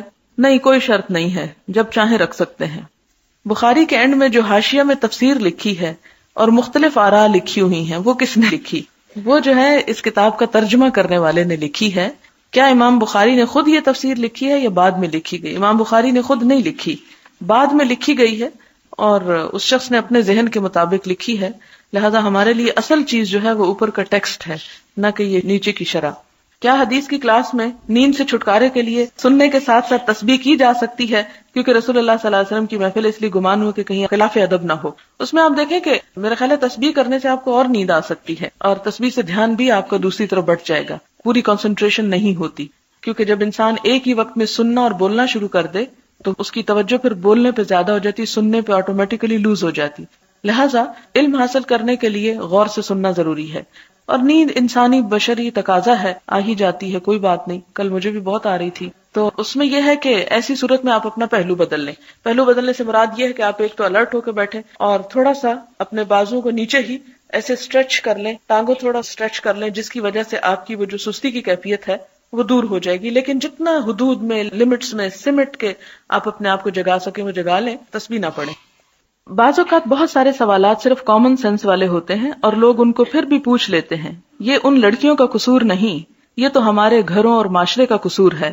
یہ بیچاریاں BA MA تو کر چکی، لیکن ان کو گھروں میں تربیت ہی ایسی نہ دی گئی کہ وہ اپنے دماغ سے کچھ سوچ لیں. یہ بیچاریاں تو گھر والوں کی ڈانٹ کھا کر ہر بات پر چپ رہ جاتی ہیں. ان کی رائے کو تو بہت حقیر سمجھا جاتا ہے، یعنی گھروں میں. اب جب کہ ان کے سامنے اس عمر کے حصے میں دنیا کی حقیقتیں کھلنا شروع ہوئی ہیں یا دین ہے، اور یہ چیزیں پہلی دفعہ سننے کو ملی ہیں، تو ان کو طرح طرح کے سوال دماغ میں آتے ہیں. اب اگر یہ اپنے دل و دماغ کے اٹھائے ہوئے سوال یہاں نہ پوچھیں تو کہاں جائیں؟ کیونکہ گھر میں تو کوئی صحیح جواب دینے والا نہیں. ابھی تو ان کو بہت سارا مطالعہ کرنے میں بہت وقت لگے گا. میرے خیال میں یہ بیسک سوالات ہیں جو ہر وہ شخص جو اس کو پڑھتا ہے اس کو جاننے کی خواہش ہوتی ہے. میرے خیال میں ابھی بہت کم وقت یہ پڑھتے ہوئے گزرا ہے. انشاءاللہ وقت کے ساتھ ساتھ اس پر ان کو عبور ہو جائے گا اور یہ لوگ ایسے سوال نہ پوچھیں گے. اللہ نے چاہا تو یہ لوگ بہت کچھ یہاں سے لے کر نکلیں گے.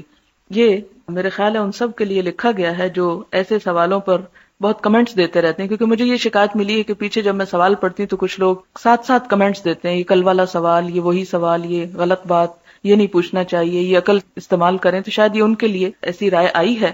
میں آپ کو پہلے دن سے یہ کہہ رہی ہوں کہ میرے لیے ہر وہ چھوٹی سی چٹ بھی اہم ہوتی ہے جو کسی اسٹوڈنٹ کی طرف سے آتی ہے. میں اس کو پڑھتی ہوں اور اس پر ایک خاص وقت لگاتی ہوں اچھی طرح سمجھنے میں، کیونکہ بعض سوال واضح بھی نہیں ہوتے.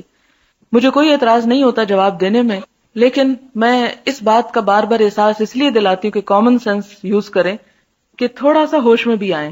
ایسا نہ ہو کہ جب میں جواب دے رہی ہوں اس وقت پھر سو رہے ہیں اور اگلے دن پھر وہی سوال کر لیں. کیونکہ بعض اوقات ایسا بھی ہوتا ہے کہ ایک دن جس کا جواب آ جاتا ہے اگلے دن پھر وہی بہو وہی سوال ہے. دوسری بات یہ ہے کہ بہت سے ایسے لوگ بھی پیچھے موجود ہیں جن کو ان سوالوں کے جواب آتے ہوتے ہیں. ان کو میں یہ مشورہ دوں گی کہ جب میں سوال کا جواب دیتی ہوں تو وہ یہ دیکھ لیا کریں، ریپیٹ کر لیا کریں کہ ان کو جو جواب آتا ہے کیا یہ اسی جواب کے مطابق ہے یا فرق ہے. کیونکہ ہو سکتا ہے کہ بعض اوقات وہ دلیل آپ کے پاس نہ ہو جو یہاں سے شاید نئی دلیل آپ کو مل جائے. اور بعض اوقات یہ ہوتا ہے کہ ایک سوال کو ٹیکل کس طرح کرنا ہے، کیونکہ جو لوگ یہاں سیکھنے کو آ رہے ہیں انشاءاللہ معاشرے میں جا کے وہ ان چیزوں کو سکھائیں گے. تو خواہ آپ کو جواب آتا ہو، آپ بجائے اس کے کہ کمنٹس پاس کریں، دوسروں کو بھی ڈسٹرب کریں، آپ خاموشی سے سنیں، سننے والے بنیں اور سن کر وہ باتیں اچھے طریقے سے دوسروں کو بھی بتائیں. لکھا ہے نسخہ کیمیا، مجھے بھی لیکچر کے دوران غنودگی شروع ہوئی تو سمجھ نہیں آ رہا تھا کس طرح کنٹرول کروں. اب اللہ تعالیٰ کی توفیق سے لکھنا شروع کر دیا تو نیند اور غنودگی کا غلبہ ختم ہو گیا. شیطان سے پیچھا چھڑانے کا یہ حل بعد ازاں صدقہ جاریہ بھی بن سکتا ہے. بڑی خوبصورت بات کسی نے لکھی ہے کہ اگر آپ کو نیند آ رہی ہے تو آپ لکھنا شروع کر دیں، اور اس سے ایک تو نیند چلی جائے گی، دوسرا یہ کہ چند لکھی ہوئی باتیں بعد میں بھی یاد رہ جائیں گی اور بعد میں دوسروں کو بتانے میں بھی سہولت ہوگی. تو یہ واقعی ایک اچھی بات بتائی ہے کسی نے جس پہ عمل ہو سکتا ہے.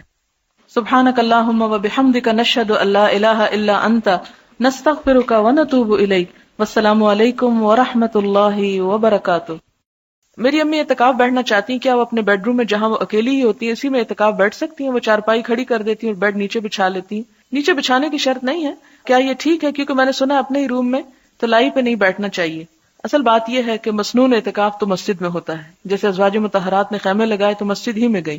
قرآن پاک میں بھی آتا ہے وَأَنْتُمْ عَاكِفُونَ فِي الْمَسَاجِدِ، اور تم اعتکاف کر رہے ہو مسجدوں میں. اس میں مرد اور عورت کی تخصیص نہیں کی گئی. سنت سے یہی چیز ثابت ہے. لیکن اس زمانے کی ظاہر ہے کہ مسجدیں محفوظ تھیں، آج ایسی چیز نہیں ہے. تو جو عورت تمنا کرے اور اس کے آس پاس کوئی مسجد بھی نہ ہو، کوئی راستہ نہ پاتی ہو، تو وہ اپنے ہی بیڈ روم میں کر سکتی ہے. اس میں بیڈ روم کے اندر الگ سے پھر پردہ لگانا شرط نہیں.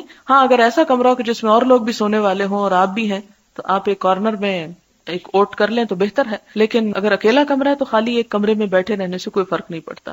آپ نیچے سونے کا تکلف نہ کریں، ہو سکتا ہے کہ ڈرافٹ سے آپ کے سر جو ہے وہ ٹھنڈا ہو جائے. آپ اس کے علاوہ بیڈ پہ بھی سو سکتے ہیں. میں نے نیت کی تھی کہ 7 سال اعتکاف بیٹھوں گی، لیکن اس سال میں نے داخلہ لے لی یہاں اور پڑھنے کا بھی ثواب ہے، تو کیا کیا جائے؟ پڑھیں، علم حاصل کرنا فرض ہے، اور اعتکاف جو آپ بعد میں کر سکتی ہیں. پھر یہ ہے کہ انہوں نے اس نیت سے کہ 7 سال اعتکاف بیٹھنے سے حج کا ثواب ہوتا ہے، ایسی کوئی بات نہیں ہے. حج کا ثواب نہیں ہوتا، لیکن چونکہ اب آپ نے نیت کر لی ہے اس لیے اس سال کو چھوڑ کر آئندہ آپ کر لیجیے.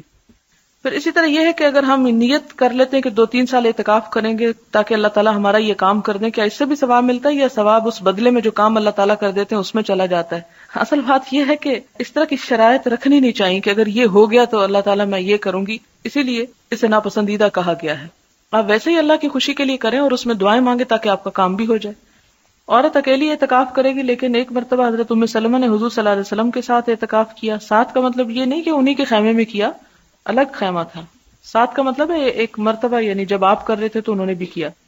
ایک مسجد میں مولوی صاحب اعتکاف کے مسائل بتاتے ہوئے کہہ رہے تھے کہ عورتوں نے اگر جمعہ کا غسل کیا تو ان کا اعتکاف ٹوٹ گیا. نہیں، ایسی بات نہیں ہے. غسل خانہ میں صابن استعمال نہ کریں. ڈھونڈو کہ یہ اس کی کیا مصلحت ہے. اسلام تو سب سے زیادہ طہارت سکھاتا ہے. اگر آپ صابن نہیں استعمال کریں گے تو آپ کو نماز میں کیسے سکون ملے گا کہ آپ پاک ہیں. اب آپ کہیں گے کہ حضور تو صابن نہیں استعمال کرتے تھے، یا اس دور میں صابن نہیں تھا تو مٹی استعمال کی جاتی تھی، اور آج ہمارے گھر ماربل کے ہیں تو مٹی تو وہاں ملتی نہیں کہیں ڈھونڈے کو بھی. اس لیے اگر صابن اس کے آلٹرنیٹ مل گیا ہے تو اسی کو استعمال کر لیں. مسجد میں اعتکاف والا شخص برتن یا کپڑے دھونے کے لیے ہرگز نہ جائے ورنہ اعتکاف ٹوٹ جائے گا، تو ادھر ہی دھو لے. اب یہ ہے کہ مثلاً کوئی غریب شخص ہے، اس کے پاس ایک ہی جوڑا اور شدید گرمی کا موسم ہے اور وہی پہنے 10 دن کیسے گزار سکتا ہے؟ تو اگر آپ اس کو منع کر دیں کہ وہ نہا نہیں سکتا یا کپڑے نہیں دھو سکتا تو یہ درست نہیں. آپ صلی اللہ علیہ وسلم نے بھی سر دھویا تھا اور حضرت عائشہ نے بلکہ آپ کا دھویا تھا، اور آپ کے ازواج مطہرات اعتکاف کے دوران مسجد میں بھی آئی تھی، وہ بھی پیچھے آپ پڑھ چکے ہیں. ایک لڑکی نے اعتکاف رکھا، اعتکاف کیا ہوتا ہے. اعتکاف کرنا یا اعتکاف کی نیت کرنا یا اعتکاف بیٹھنا بھی کہہ سکتے ہیں آپ، لیکن رکھنا نہیں. اور اس دوران حیض شروع ہو گیا، وہ فوراً اعتکاف سے باہر آ گئی. کیا ایسا کرنا درست ہے؟ اس کے سوا کوئی چارہ نہیں، اسے ایسا ہی کرنا پڑے گا. اگر یہ ٹھیک ہے تو کیا اسے قضا دینی پڑے گی؟ جی ہاں، ایک طرح سے وہ نظر ہو جاتی ہے نا کہ اللہ میں اس سال تیری خوشی کے لیے یہ کروں گی. وہ نیت ہو گئی، ایک ارادہ ہو گیا. تو نفل کی جب انسان نیت کر لے تو وَلْيُوفُوا نُذُورَهُمْ، اپنی نیت اور نظر کو پورا کرنا چاہیے. اب کیا کرے؟ یا تو وہ حضور صلی اللہ علیہ وسلم کی طرح شوال میں کر لے یا پھر آئندہ سال کر لے. میں نے ایک کتاب میں پڑھا کہ اسلامی بہنیں 12 مہینے میں جب چاہے نفلی اعتکاف کر سکتی ہیں. اصل آپ صلی اللہ علیہ وسلم کا جو طریقہ تھا وہ رمضان ہی کا تھا، لیکن ایک سال جب رمضان میں نہیں کر سکے تو انہوں نے کیا کیا؟ شوال میں کر لیا. تو مسنون تو یہی چیز ہے. اعتکاف میں کیا ہے کہ جم کر عبادت کرنا، اور آج کے دور میں بڑا ضروری بھی ہے. مثلا میں ایک خاتون سے ملنے کے لیے گئی، بہت نیک اور بہت عالم خاتون ہے. تو میں گئی تو مجھے پتا چلا کہ وہ اعتکاف میں ہے. تو میں نے کہا کہ یہ تو رمضان نہیں ہے. خیر شکر ہے کہ عصر قریب تھی اور اس کے تھوڑی دیر بعد ان کا اعتکاف ختم ہونے والا ہے، آخری عصر کا وقت تھا، ختم ہو گیا. تو میں نے ان سے پوچھا، انہوں نے یہ مصلحت بتائی کہ اگر میں اعتکاف میں نہیں بیٹھتی تو میں کچھ پڑھ نہیں سکتی، لوگ مجھے نہیں چھوڑتے. تو میں نے اس کا حل یہی نکالا کہ میں یہ کہہ دیتی ہوں کہ میں اعتکاف میں ہوں اور روزہ رکھ لیتی ہوں اور ایک دن یا دن کا کچھ حصہ اعتکاف بیٹھ جاتی ہوں اور اس دوران وہ کچھ پڑھ رہی تھی. تو میرے خیال میں اگر آپ میں سے کوئی اس طریقے سے فائدہ اٹھانا چاہے تو اٹھا سکتا ہے, پھر لوگ ناراض نہیں ہوں گے. لیکن اگر آپ یہ کہیں کہ وہ کھانا کھا رہے ہیں یا کچھ اور تو لوگ ناراض ہو جاتے ہیں. آپ نے نیک خاتون کا ذکر کیا جو وقت نہ ملنے کی وجہ سے اعتکاف میں بیٹھ جاتی. ان کی حد تک تو درست ہے, لیکن ان کا سب کو بتانا کیا نقصان دہ نہ ہوگا کہ یہ عمل عام نہ ہو جائے, پھر اس کے لیے یہ طریقہ درست ہوگا؟ جی ہاں, اس میں کوئی حرج نہیں. ہمارے ہاں اگر کوئی نیکی عام نہیں ہے تو اس کا مطلب ہے کوئی بھی نہ کرے, اور اعتکاف جو ہے اس کا مطلب ہے جم کر بیٹھ کے عبادت کرنا, اور اس دوران کسی سے بھی انسان گفتگو نہ کرے. تو اس میں کوئی حرج کی بات نہیں ہے اور نہ ہی کوئی ایسا کوئی بدعت ہے. یہ جو بھی شخص کرنا چاہے, یہاں تک کہ احناف کے ہاں, احناف کا مطلب ہے امام ابو حنیفہ کے ماننے والے جو ہیں, ان کے ہاں تو یہ بھی ہے کہ چند منٹ کا بھی اعتکاف ہو سکتا ہے. میرے والد خود اس طرح کیا کرتے تھے, یعنی کچھ دیر کے لیے. اس میں یہاں تک وہ کہتے ہیں کہ اگر مسجد میں جا کر انسان نیت کر لے کہ نماز کے بعد میں تھوڑی دیر اعتکاف کروں گا تو وہ اس کا اعتکاف ہو جاتا ہے. یعنی اصل جو اعتکاف کا رمضان کے ساتھ تعلق ہے اس میں ہم دیکھتے ہیں کہ آپ صلی اللہ علیہ وسلم نے رمضان ہی میں کیا, شروع میں بھی کیا, درمیان اور آخر میں, اور جب نہیں کر سکے نیت کے باوجود تو شوال میں کر لیا. لیکن اگر کوئی شخص کسی ایک خاص وقت میں ایسا کرنا چاہتا ہے تو ایک نیکی کا کام ہے, اس کو روکنا نہیں چاہیے. کیا دو فرد ایک کمرے کے درمیان پردہ لگا کر اعتکاف کے لیے بیٹھ سکتے ہیں اور وہ مل کر تراویح اور دوسری نفلی عبادت کر سکتے ہیں؟ پردہ لگانے کے تکلف کی ضرورت نہیں, دونوں اپنے اپنے ایک ایک حصہ مخصوص کر لیں اور وہاں پر بیٹھے رہیں اور آپس میں گفتگو نہ کریں, یعنی پردے کی شرط نہیں ہے وہاں. اگر کوئی رمضان کے آخری عشرے میں اعتکاف کی نیت سے مسجد جاتا ہے لیکن 28 رمضان کو واپس آ جاتا ہے اور 2 دن چھوڑ دیتا ہے, اس کے بارے میں کیا حکم ہے؟ کیا وہ 2 دن کا اعتکاف کرنا ہوگا یا کوئی کفارہ دیا جا سکتا ہے؟ آپ دیکھیں کہ جب آپ اس مسنون اعتکاف کا جو نبی صلی اللہ علیہ وسلم کی پیروی میں آپ کرتے ہیں اور رمضان کے آخری عشرے میں کرتے ہیں تو اس کو یوں 28 پہ چھوڑنا نہیں چاہیے. یہ غلط بات ہے, اس کو پورا کرنا چاہیے, کیونکہ یہ بھی ایک طرح کی نظر ہوتی ہے. جب ہم نیت پورے کی کر کے گئے اور توڑ کے پہلے آ گئے تو یہ ایسا ہی ہے کہ جیسے آپ نے 4 رکعت نفل کی نیت باندھی مثلا اور 3 پڑھ کے آپ نے توڑ دی, تو آپ اس صورت میں کیا کریں گے؟ آپ کو دوبارہ پڑھنی چاہیے. اور وہ آیت بھی یاد کر لیں کہ وَلَا تَكُونُوا كَالَّتِي نَقَضَتْ غَزْلَهَا مِن بَعْدِ قُوَّةٍ أَنْكَاثًا. اس عورت کی طرح مت ہو جو اپنا سوت کاٹنے کے بعد اس کو ٹکڑے ٹکڑے کر ڈالتی ہے. تو عبادت شروع کر کے اس کو توڑ پھوڑ دینا, اس کو راستے میں چھوڑ دینا, یہ ناپسندیدہ چیز ہے. جہاں میں درس دینے جاتی ہوں وہاں کچھ لوگوں نے اعتکاف کے بارے میں سوال کیا ہے. نمبر 1, اعتکاف بیٹھنے والی عورت مجبوری کی وجہ سے گھر والوں کو سحری بنا کر دے سکتی ہے؟ بنا لے, اب کیا ہو سکتا ہے. یہ اعتکاف کی نفل عبادت کرے اور گھر والے فرض روزے چھوڑ دیں تو یہ تو نہیں ہو سکتا نا. یہ لکھتی ہے کہ میری بیٹی BA میں پڑھتی ہے, باوجود تلقین کے نماز روزے قرآن کی طرف نہیں آتی, جبکہ دوسرے 2 بچے روزے بھی رکھتے ہیں اور نمازوں کے لیے بھی پابند ہیں. کیا اس بچی کے روزے نہ رکھنے کا فدیہ دینا ہوگا؟ جبکہ اس کا دوسرے دنوں میں گنتی پوری کرنے کا تو سوال ہی پیدا نہیں ہوتا. میں کس حد تک اس کی سرکشی کی ذمہ دار ہوں جبکہ وہ مذہب کے بارے میں کوئی بات بھی نہیں سننا چاہتی. اس کے والد کو بھی نماز روزے سے کوئی سروکار نہیں. بس آپ دعا کریں, بہت بڑی آزمائش ہوتی ہے ایسی بات, دعا بھی کریں, صدقہ خیرات بھی کریں. میں بعض اوقات دیکھتی ہوں کہ اللہ تعالیٰ اتنے مہربان ہیں, اتنی محبت کرتے ہیں ہم سے کہ دن میں 1 نماز بھی ہو سکتی تھی 5 دفعہ رکھی کہ اگر 1 نہیں پڑھی دوسری پڑھ لے انسان, نہیں تو تیسری پڑھ لے, ہو سکتا ہے کہ چوتھی پڑھے تو اس کے دل میں نماز کی محبت پیدا ہو جائے. پھر 1 دن نہیں 2 دن نہیں, مسلسل یہ چیز ہمارے سامنے رکھی کہ دوسرے ہمارے سامنے پڑھتے رہیں.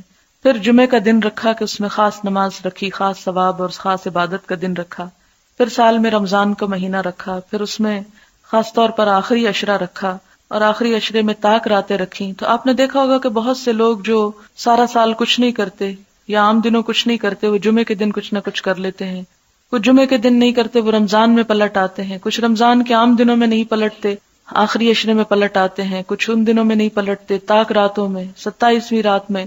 آپ بھی کوشش کریں کہ آپ اپنی بیٹی کو پیار سے, محبت سے ان راتوں میں سے ہی کسی رات میں یا کسی دن میں اس کو کسی ایسی مجلس, کسی ایسی محفل, کسی ایسی گیدرنگ میں جہاں اللہ کی رحمت اور فرشتوں کا سایہ ہوتا ہے لے جائیں. ہو سکتا ہے کہ دل بدل جائے, دل دھل جائے, کیونکہ دل تو اللہ کے ہاتھ میں ہے, جب چاہے جس طرف چاہے انہیں موڑ سکتا ہے. اسی لیے تو دعا کی جاتی کہ یا مقلب القلوب ثبت قلوبنا علی دینک, کہ ہمارے دلوں کو اپنے دین پر ہی جمائے رکھنا. اور ربنا لا تزغ قلوبنا بعد اذ ہدیتنا. میں یہ جب دعا پڑھتی ہوں نا کہ اللہم اجعل فی قلبی نورا, تو میں یہ دیکھتی ہوں کہ اتنی ساری نور کی باتیں ہیں, اور اعظم لی نورا اعطنی نورا, سب سے پہلے قلب کی بات آئی ہے. اس لیے کہ اگر قلب درست ہے تو سب کچھ درست ہے, اگر وہ بگڑ گیا تو سب کچھ بگڑ گیا. اور باقی چیزوں کا بگاڑ ہمیں نظر آ جاتا ہے. مثلا ہاتھ میں کوئی بیماری ہے، چہرے پہ کچھ لگ گیا ہے، لیکن دل میں جب کچھ لگ جاتا تو ہمیں نظر بھی نہیں آتا، وہ داغ دھبے بھی نظر نہیں آتے، وہ بھٹکنا بھی اپنا نظر نہیں آتا. تو اس لیے معلوم نہیں کس وقت اللہ تعالیٰ دل پھیر دیں. تو دعا بھی جاری رکھیں، کیونکہ ماں کی دعا اللہ تعالیٰ ضرور سنتا ہے. کثرت سے دعا بھی کریں اپنے بچوں کے لیے، اور اس کے ساتھ یہ ہے کہ کنفرنٹ کرنا چھوڑ دیں، ڈانٹ ڈپٹ چھوڑ دیں، بحث کرنا چھوڑ دیں، حجت بازی ان سے چھوڑ دیں، عقل سے دلیلیں دینا چھوڑ دیں. کیونکہ جب دل ٹیڑھے ہوتے ہیں تو عقل کی دلیلیں کچھ بھی نہیں کرتی، کچھ کام نہیں آتی. اس موقع پر صرف آپ دعا اور ایسی مجلسوں یا ایسی محفلوں میں کسی نہ کسی طرح لانے کی کوشش کریں. کیونکہ وہ کہتے ہیں نا کہ ایسی مجلس میں اگر کوئی بغیر نیت کے بھی آ جاتا ہے تو وہ بھی اللہ کی رحمت سے محروم نہیں رہتا. تو انشاءاللہ اللہ تعالیٰ ضرور حالت بدلیں گے. اگر آخری روزے عصر کی نماز سے شام کی نماز تک اعتکاف بیٹھیں تو کیا پھر چاند نظر آنے پر اٹھ جائیں، جیسے اعتکاف میں چاند نظر آنے کے بعد اٹھتے ہیں؟ نہیں، اگر آپ اپنی مرضی سے بیٹھیں تو اپنی مرضی سے اٹھ جائیں، اس میں چاند کی مرضی کی ضرورت نہیں ہے. کئی برس پہلے میں نے رمضان کے شروع میں سوچا کہ اگر اللہ نے توفیق دی تو جتنے دن اس نے چاہے میں اعتکاف کروں گی. اس سال بیمار ہو گئی، پھر سوچا اگلے برس بیماری اور بڑھ گئی، ہر سال گزرتا گیا، اب بھی بیمار ہوں، کیا قضا دینی ہوگی؟ نہیں، آپ نے چونکہ شروع نہیں کیا اس لیے قضا نہیں دینی ہوگی. اللہ تعالیٰ سے دعا کرتی رہیں. بچوں کو باتوں باتوں میں اللہ کی طرف راغب کرنے اور محبت کرنے کے متعلق آپ نے جو مثال دی وہ اچھی لگی. واقعی اگر مائیں ایسا کرنے لگیں تو کم از کم آنے والی ہماری نسل ہماری طرح سنی سنائی باتوں کو دین سمجھنے کی بجائے حقیقی اسلام کو آسانی سے سمجھنے لگے. اپنے بچے کی ایک بات بتانا چاہوں گی اگر آپ کو اچھی لگے. میں نے اپنے بیٹے کو بتایا کہ اللہ تعالیٰ اور محمد صلی اللہ علیہ وسلم کو بچوں سے بہت پیار ہے. اللہ تعالیٰ چاہتا ہے کہ تمام بچے پیارے پیارے کام کریں اور جنت میں جائیں، اور جنت اتنا بڑا اور خوبصورت پارک ہے کہ ڈزنی لینڈ اس کے مقابلے میں کچھ بھی نہیں. اسی طرح یہ کہ جب ہم چاہیں کہ ہمارا کوئی کام ہو جائے تو نفل پڑھ کر دعا کرنی چاہیے، اللہ تعالیٰ قبول کرتے ہیں اور ہمیں انعام بھی دیتے ہیں. بچہ لان میں کھیل رہا تھا، اس کو پانی میں ڈوبا ہوا ایک چیونٹا ملا، بظاہر بالکل مرا ہوا تھا. بچے کی محبت تھی، اس نے چیونٹے کو دھوپ میں رکھا اور نوافل شروع کر دیے. جب 6 نفل پڑھ چکا تو دیکھا کہ چیونٹا حرکت کر رہا ہے، تھوڑی دیر میں چلتا ہوا غائب ہو گیا. اس خوشی نے اس کو 5 وقت کا نمازی بنا دیا ہے.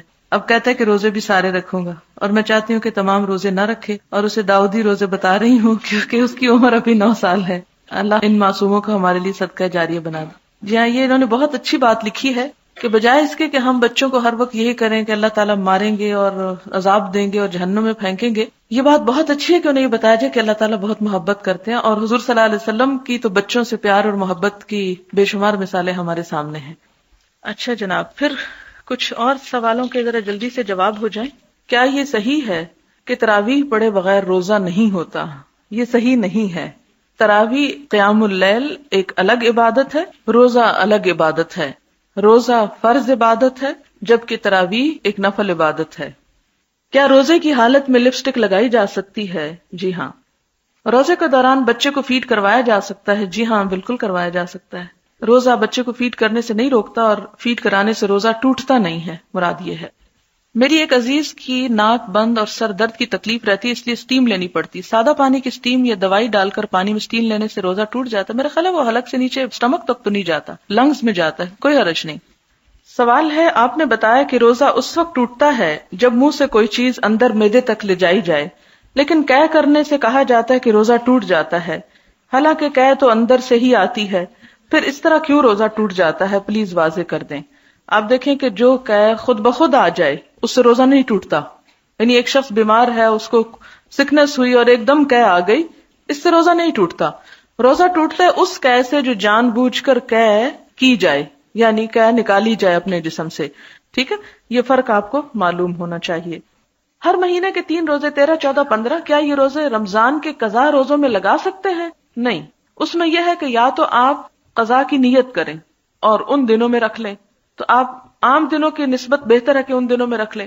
دوسری صورت یہ ہے کہ اگر آپ قضا رکھ رہے ہیں تو آپ کسی بھی وقت قضا رکھ سکتے ہیں. ٹھیک ہے. آپ نے بتایا کہ شعبان میں روزے رکھنا افضل ہے. کیا ان روزوں کی کوئی مخصوص تعداد یا تاریخ ہے یا پورے مہینے ہی میں روزے رکھے جا سکتے ہیں؟ اس میں کوئی تعداد نہیں ہے اور کوئی مخصوص دن نہیں ہے. اول حصے میں رکھنا بہتر ہے، آخری 15 میں رکھنے سے پہلے سوچنا چاہیے. اگر کسی کو یہ احتمال ہو کہ میں ان 15 دنوں میں روزے رکھ کے رمضان میں رکھنے کے قابل نہیں رہوں گا اپنی صحت کی خرابی کی وجہ سے یا کمزوری کی وجہ سے، تو اس صورت میں نفل کرتے کرتے فرض کو نہیں چھوڑنا چاہیے. اب چھوڑ دیں اور پھر رمضان کے بعد بھی شوال کا مہینہ بڑا بابرکت ہے، اس میں آپ زیادہ رکھ لیں اگر آپ میں ہمت ہو تو. لیکن اس میں تو ہمارا حال یہ ہو جاتا کہ جو قضا ہوتے ہیں وہ بھی نہیں رکھتے، کہاں یہ کہ ان نوافل کا اہتمام کریں۔ کیا رمضان شریف سے 15 دن پہلے چھوٹے ہوئے روزے رکھے جا سکتے ہیں؟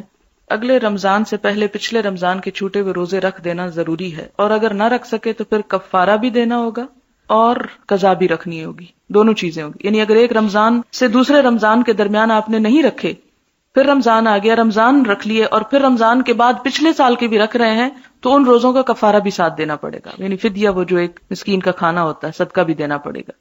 15 شعبان کے بعد قضا روزے رکھے جا سکتے ہیں، لیکن اس بات کا یقین کر لینا چاہیے کہ کہیں ایسا نہ ہو کہ ان روزوں سے کوئی ایسی کمزوری یا بیماری آپ کو کیونکہ ہر ایک کا وجود مختلف ہوتا ہے، ایسی بیماری لاحق ہو جائے یا ایسی کمزوری ہو کہ آپ فرض روزے چھوڑ دیں، تو پھر نہ رکھیں، پھر آپ رمضان کے بعد ہی رکھیں۔